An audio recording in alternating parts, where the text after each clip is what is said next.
So there's a lot of students at Georgia State University that's very upset because they want a statue taken down of a man by the name of Henry W. Grady.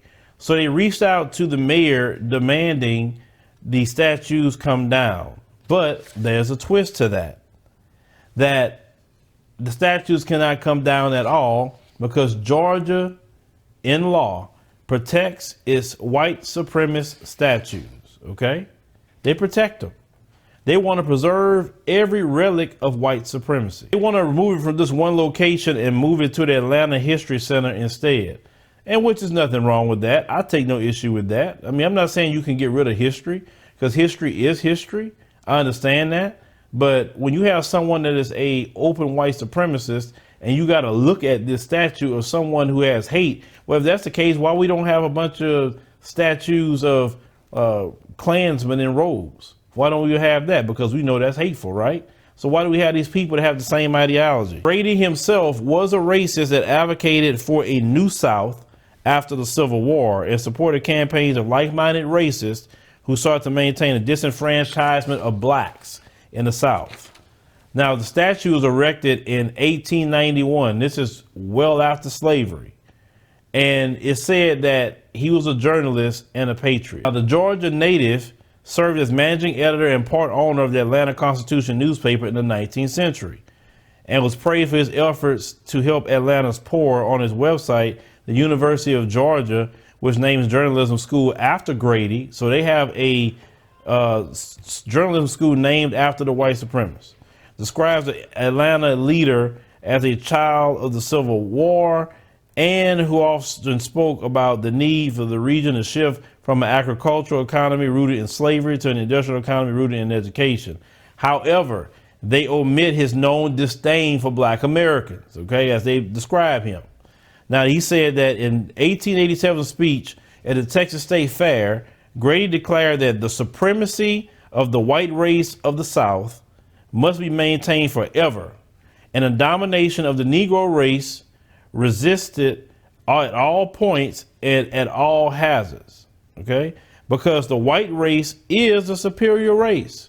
This is what he stated, but you got his picture up there.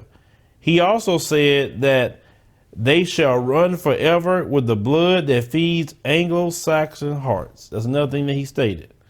Now, there's also the Black Student Alliance and the Young Democrats of Georgia and a few student government leaders signed a Tuesday op-ed according to the Atlanta Journal-Constitution. They want the statue removed, but the law that's passed can keep that from happening because earlier this year, Georgia lawmakers passed Senate Bill 77, which made it harder to remove or replace Confederate monuments.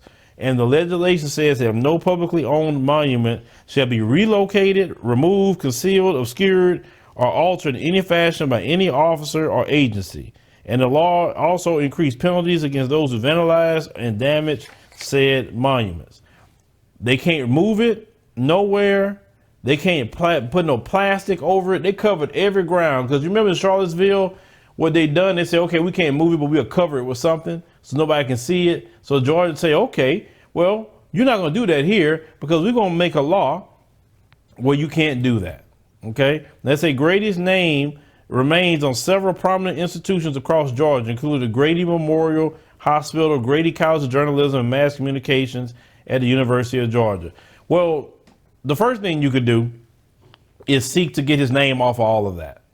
And you push him like, so you mean to tell me you're going to have an open white supremacist that said the things that he stated about black Americans on this building? The name of the buildings could change. That's an easy thing to do. Keep pushing that. But they hold dear the white supremacists in the past. They do. That's why they was fighting so crazy at Charlottesville about a statue. That's what they're fighting for.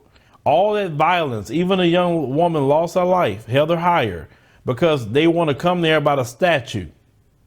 They are so serious about a statue because they want to make sure that the people that created white supremacy, they want to hold them dear to their hearts. Now, imagine if other countries were doing that sort of thing. People who murdered people, people who had ideology that hated people. They want to call other countries ruthless and not civil, etc. But they do it, it's fine. It's history. You can't erase history. It's just Southern history. Why is it nobody else celebrates this history but them? No, it's racist history. And that's why I tell black people, you cannot change the mentality in this country. That's why I tell us we must connect with the continent. We must connect. And some of you have also made some comments, well, we're the majority in the South. No, we're not.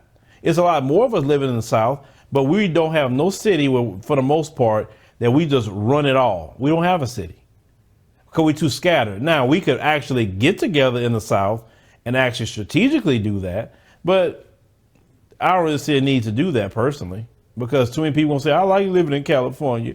I like living in New York. I like, so it's just not going to happen, because the only way something like that will happen for us to have a re-migration back to the South is that we would have to be put in a vice grip. And that's the only time, unfortunately, we want to unify is when people dying and we put in a vice grip and we forced to unify. Then we will do that. Other than that, it's not going to see it happen. That's why I feel it would be better for us to have a connection on the continent, because you don't have these issues and problems. When you go to the continent, you don't see no white supremacy looking down at you in the middle of the street. You don't see it. You see people that look like you in history on statues. That's the things that I talk about here, on this channel. That's why I advocate for you guys to go and see things for yourself.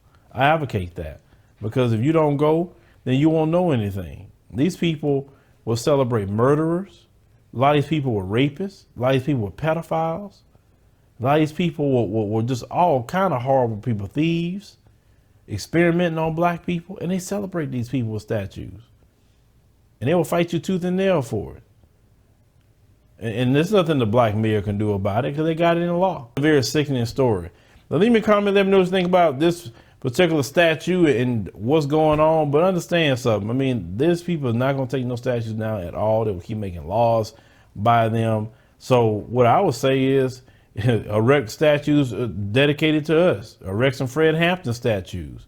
Start erecting some Malcolm X statues. Let's start erecting statues too. If they can have their statues, let's have ours. Or Sasha Shakur. Let's put a big statue up of her. I mean, we can do that, right? I mean, nothing wrong. It's history. So we might well go ahead and start doing the same thing. I mean, I think they'll have a problem if you go put a statue of Fred Hampton right next to a statue of this fool that you see up here. I mean, it's history, right?